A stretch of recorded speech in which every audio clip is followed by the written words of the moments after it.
If you spend a few hours here at the Hiram M Chittenden locks in Ballard, you have a great chance of seeing anything from a huge ship to a tiny kayak lock through.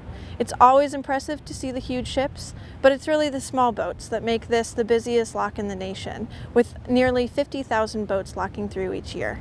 By giving vessels access to freshwater mooring, the locks have helped make Seattle a mecca for recreational boating. I'm Katie McGilvery. I work for the Army Corps of Engineers, and we built the locks in the Lake Washington Ship Canal 100 years ago, and we still run them today. For our centennial, we teamed up with local organizations to tell stories about our history, including this one about how the Ship Canal helped Seattleites have fun on the water. It's almost difficult to convey how different the Lake Washington Ship Canal was in its early years compared to what it is today. It started as an industrial place, boat building, boat maintenance, sawmills, fish processing. I had this envision of people elbowing their way for some shoreline space because it was so crowded with industry. That's not the experience you have today if you go along the Ship Canal. It didn't take long before people were arguing that part of the space along the Ship Canal should be for people to enjoy the water. Seattle Garden Club proposed that if they could beautify the canal, then people in their pleasure boats would come through, and if it was a more enjoyable experience, they would be more likely to come back. And it worked. I mean, that is definitely one of the things that Seattle and the Ship Canal are known for, is that it is a beautiful place to ride your boat through. Initially, the goal of the Ship Canal was industrial and bringing in jobs. But then you start to see people use it for recreational use.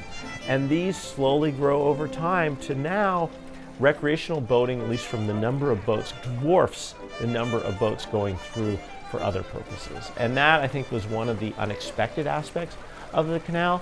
But I think for most of us, it's maybe the most important aspect, and it's what allows the canal to unite the city in many ways.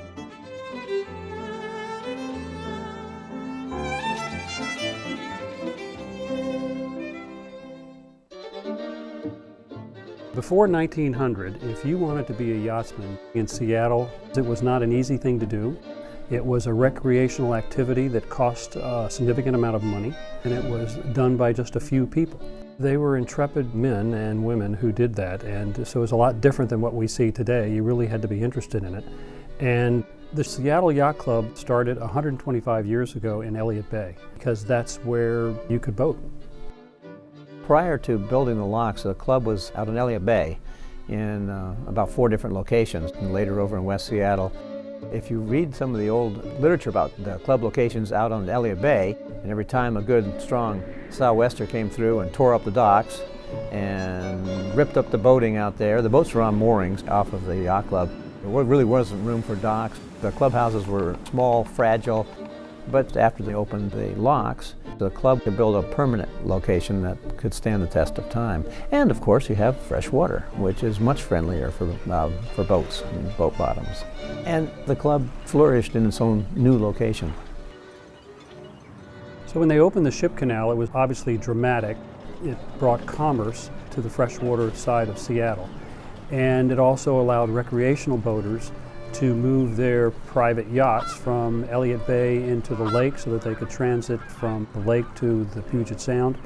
And when the locks were first opened, they had a parade that started on the saltwater side, came up to the freshwater side, and since then we've had boat parades on an annual basis, even through the war years.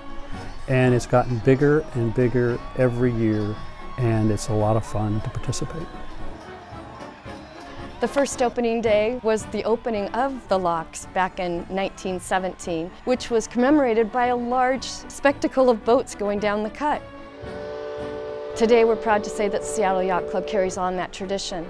And every first Saturday in May, we open up our home to the entire city and proudly parade through that cut. Now, opening day, while it's sponsored by the Yacht Club and supported by the Yacht Club, it's not a Yacht Club event. It's a city event, and it's the largest city event in Seattle. In fact, if you look around, the largest boating event in the world. Crew races are a wonderful integral part of our opening day weekend. We've had, I don't know how many, we've had Cambridge, Oxford, crews from all over the world come and race. And this year, it's China. So this is going to be extraordinary to watch. The crew races that we have now for the Windermere Cup are the largest viewed crew races in the world. And the crews that come from the visiting schools and country really enjoy participating because they've not had as many people watch as they do here. And it encourages them to do their best effort, and it's truly the best one on the whole circuit. The Windermere Cup really is where many of us rowers start our journey. For me, when I was a little novice rower, the first time I had ever seen rowing was through the Montlake Cut during the Windermere Cup. The Washington rowing team really has been using the Montlake Cut in the Ship Canal ever since it was first established. So you've probably seen these incredibly historic pictures of the cofferdam being torn down and the water rushing through and filling up the Montlake Cut. I'm sure there were many UW rowers standing and watching this whole spectacle take place and thinking, let's get out there tomorrow, let's see what we can do as a team on this new waterway, and let's see what sort of incredible things we can do from the protected water of the Montlake Cut. And that's exactly what they did. They started training there right away, and they haven't stopped for over 100 years. It's been huge. We're talking boys of the boat huge. We're talking dozens of Olympic gold medals. We're talking legacies of Olympic rowers that all had their beginnings at the University of Washington. And it is because of the Montlake Cut and the Ship Canal that Seattle is internationally regarded as a beautiful venue for rowing. I've never been a rower myself, but I sure appreciate those people that get up at 5 in the morning, practice, get out there for a race, and then it all happens in a matter of 3, 4, 5 minutes. Crew races has grown to become a big integral part of Seattle. And boating has a really big place in Seattle, unique almost in cities around the country, thanks to Hiram Chittenden and the locks. The Army Corps of Engineers are responsible for maintaining the Hiram Chittenden locks, and we hope that they continue to do as fine a job in the next 100 years that they've done this past 100 years. I can't say enough for the Army Corps of Engineers for developing this extraordinary canal, and we are so fortunate in this wonderful area to have this, because it's a great playground not just for crew, but for boaters of all types, and we love it. As a child, I remember leaving the Seattle Yacht Club to go on our adventures up to Desolation Sound, and it was always such excitement to go under that first bridge to know that we were embarking on a great adventure this summer. Getting in the locks and being able to tell the men that were helping us, thank them profusely for helping to start our vacation.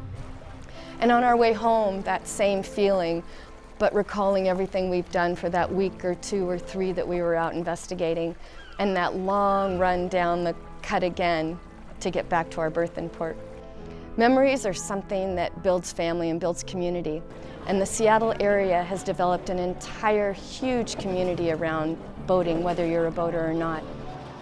We are all so lucky to live here, and we all have a debt of thanks to the Army Corps of Engineers for making it possible for us. Without the cuts and that integral system that we have to get us from one waterway to another, none of this would be possible.